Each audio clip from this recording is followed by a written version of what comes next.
नमस्कार, मैं राजकुमार सुमन आपका बहुत बहुत स्वागत करता हूं। आज के सेगमेंट में मौलिक अधिकार यानी फंडामेंटल राइट्स पर चर्चा होगी और इस पर हम लोग बिल्कुल बेसिक थीम पर चर्चा करेंगे और आप लोग इजीली समझ में आ जाए और क्लासरूम में ही आपको याद हो जाए, इस तरह से हम लोग अभी पढ़ने वाले हैं। आइए हम लोग जानते हैं हमारा फंडामेंटल राइट्स जो था मूल संविधान में 7 हुआ करता था। यहाँ पर जो व्हाइट बोर्ड पर 6 लिखा गया है: समता का अधिकार, स्वतंत्रता का अधिकार, शोषण के विरुद्ध अधिकार, धार्मिक स्वतंत्रता का अधिकार, संस्कृति और शिक्षा का अधिकार, संवैधानिक उपचारों का अधिकार। एक 7वां हुआ करता था संपत्ति का अधिकार। संपत्ति का अधिकार जिसका उल्लेख आर्टिकल 31 में पहले था। आर्टिकल 31 में संपत्ति के अधिकार का उल्लेख हुआ करता था, जो 44वें संविधान संशोधन 1978 के द्वारा हटाकर अनुच्छेद 300 क में रख दिया गया है। ये संपत्ति का अधिकार। तो यहां से क्वेश्चन बनेगा बच्चों, हमारे मूल संविधान में मौलिक अधिकार कितना था? तो आपका जवाब होगा 7। कितना होगा? 7। लेकिन वर्तमान में कितना है? वर्तमान में 6 है। वर्तमान में कितना है बच्चों? 6 है। अब पूछा जाएगा संपत्ति का अधिकार यानी कब हटा दिया गया? मौलिक अधिकार में संपत्ति का अधिकार जो पहले शामिल था वो कब हटाया गया? तो 44वां संविधान संशोधन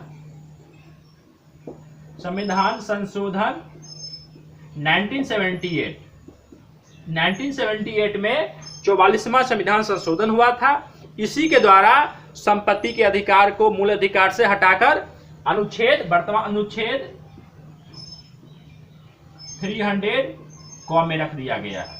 अभी पूछा जा सकता है कि वर्तमान में संपत्ति का अधिकार जो है किस अनुच्छेद में इसका उल्लेख है? अनुच्छेद 300 के क में उल्लेख है। और मूल संविधान में जब 7 अधिकार हुआ करती थी तो संपत्ति का अधिकार भी एक शामिल थी, तो उसे किस अनुच्छेद में रखा गया था? तो यहाँ पर मैं वर्णन कर दिया हूं। ये भी क्वेश्चन कई बार पूछा गया है। संपत्ति का अधिकार जब मूल अधिकार में शामिल था तो इसका उल्लेख आर्टिकल 31 में किया गया था। आर्टिकल 31 में किया गया था। और जब इसे मूल अधिकार से हटा दिया गया है तो इसे अनुच्छेद 300 के क में रख दिया गया है। और कब हटाया गया? तो 44वां संविधान संशोधन 1978 के द्वारा हटा दिया गया है। तो आइए हम लोग जानते हैं समता का अधिकार का उल्लेख 14 to 18 में है। 14 to 18 में है। आप कहेंगे, और एक चीज जान लीजिए, ये मौलिक अधिकार जो है, मौलिक अधिकार, आइए मैं चर्चा करना भूल गया, मौलिक अधिकार का उल्लेख भाग 3 में है। मौलिक अधिकार का उल्लेख भाग 3 में है। अब देखिए भाग 3 कैसे याद रखेंगे? अब देखिए अधिकार, अधिकार। अब अ में देखिए 3 जैसे लगता है। अ में क्या लगता है? 3 जैसे। अब अ में 3 छुपा हुआ है। तो अब कहेगा मौलिक अधिकार, तो भाग 3। मौलिक अधिकार का उल्लेख भाग 3 में है, कई बार पूछा भी गया है। और मौलिक अधिकार किस देश से लिया गया है? मौलिक अधिकार किस देश से लिया गया है? आप यहाँ देखिए अधिकार में अ लगा हुआ, अधिकार में क्या लगा हुआ है? और अ से अमेरिका हो गया। अ से क्या हो गया बच्चों? अमेरिका हो गया।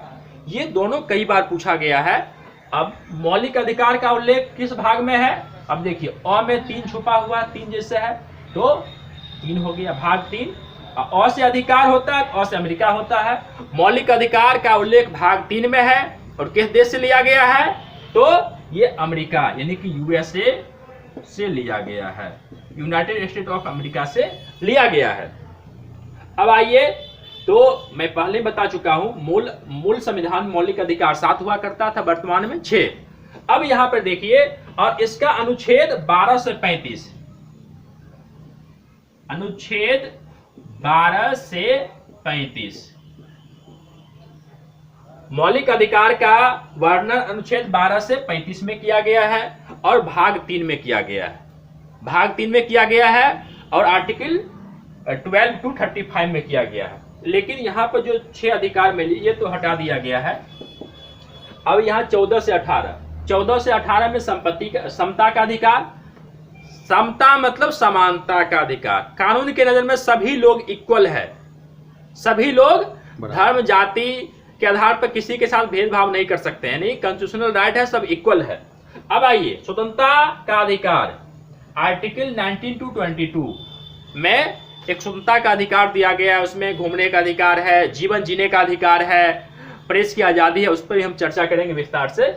उसका अधिकार है तीसरा में शोषण के विरुद्ध अधिकार।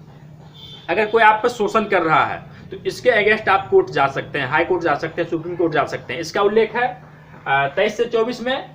आइए धार्मिक स्वतंत्रता का अधिकार। धार्मिक स्वतंत्रता का अधिकार है कि आप कोई भी धर्म जीने के लिए आप इंडिपेंडेंट हैं, हिंदू मुस्लिम सिख ईसाई कोई भी धर्म को आप मान सकते हो। इसका उल्लेख किया गया है 25 to 28 में। संस्कृति और शिक्षा का अधिकार, यानी आपको शिक्षा प्राप्त करने का अधिकार दिया गया है, आपको शिक्षा प्राप्त करने और संस्कृति का अधिकार दिया गया है 29 to 30 में। अब यहाँ पे संवैधानिक उपचारों का अधिकार, आर्टिकल 32। जब इन तमाम चीजों का उल्लंघन होता है तो आप संवैधानिक उपचारों का अधिकार तहत आप इसमें ये दायर कर सकते हैं। इसका उल्लेख 32 में है। और यहाँ पे कई बार पूछा गया है, बाबा साहब भीमराव अम्बेडकर ने किसे संविधान की आत्मा कहा है? कई बार बच्चों पूछा गया है। तो यहाँ पर संवैधानिक उपचारों के अधिकार अनुच्छेद 32 को बाबा साहब अम्बेडकर ने ये संविधान की आत्मा कहा है। अगर पूछा जाएगा संविधान की आत्मा किसे कहते हैं तो प्रस्तावना होगा। संविधान की आत्मा कहेगा तो प्रस्तावना होगा। लेकिन यहाँ पे क्वेश्चन लगा होगा, बाबा साहब भीमराव अम्बेडकर ने किसे संविधान की आत्मा कहा है? तो संवैधानिक उपचारों का अधिकार यानी कि अनुच्छेद 32। कई बार दोनों पूछा गया है और बच्चों को फंसाने के लिए पूछ देता है कि जब आत्मा कहेगा संविधान की आत्मा होगा तो प्रस्तावना होगा। लेकिन जब कहेगा बाबा साहब भीमराव अम्बेडकर ने किसे संविधान की आत्मा कहा है तो संवैधानिक उपचारों का अधिकार। और सातवां संपत्ति का अधिकार को अनुच्छेद 300 में रख दिया गया है। आइए हम लोग आज चर्चा करते हैं समता का अधिकार। समता का अधिकार पर चर्चा करते हैं। उम्मीद करता हूं यहां तक आप लोग समझ गए होंगे।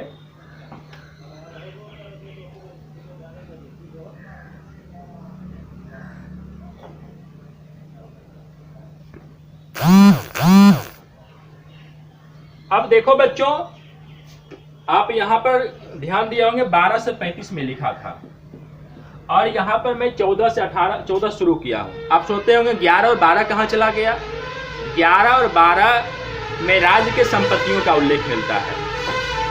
आइए यहां पर देखिए 14 अनुच्छेद 14,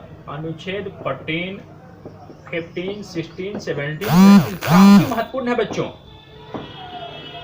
काफी महत्वपूर्ण है और कई बार प्रश्न पूछा भी जाता है परीक्षाओं में।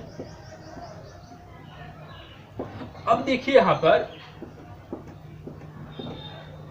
अनुच्छेद 14, यहां पर दिया गया विधि के समक्ष समानता का अवसर। विधि के समक्ष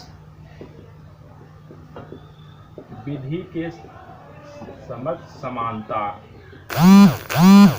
आइए 15 में दिया है जाति धर्म नस्ल के आधार पर भेदभाव का निषेध। 16 में है लोक नियोजन के विषय में समानता का अवसर। लोक नियोजन के विषय में समानता का अवसर। 17 में दिया अस्पृश्यता का अंत।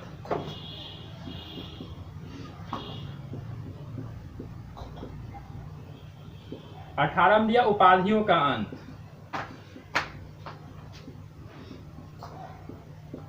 अब देखो बच्चों, इस पर मैं एक्सप्लेन कर रहा हूं। 14 में विधि के समक्ष समानता का अवसर। अनुच्छेद 14 में जो है विधि मतलब कानून के नजर में सभी इक्वल है। कानून की नजर में सभी इक्वल है, इसका उल्लेख अनुच्छेद 14 में कई बार पूछा गया है। कानून की नजर में सब समान का उल्लेख किस अनुच्छेद में है? तो 14 में है। अब 15 में बच्चों जाति, धर्म, नस्ल के आधार पर भेदभाव का उल्लेख, भेदभाव का निषेध का उल्लेख अनुच्छेद 15 में है। इसी के साथ जाति, धर्म, नस्ल के आधार पर भेदभाव नहीं कर सकते हो, इसका अनुच्छेद 15 में उल्लेख है। और 16 भी काफी इंपॉर्टेंट, यानी चारों पांचों जो है कई बार पूछा गया, इसलिए पांचों को 1 से 2 बार वीडियो देखना है, आपको याद हो जाएगा।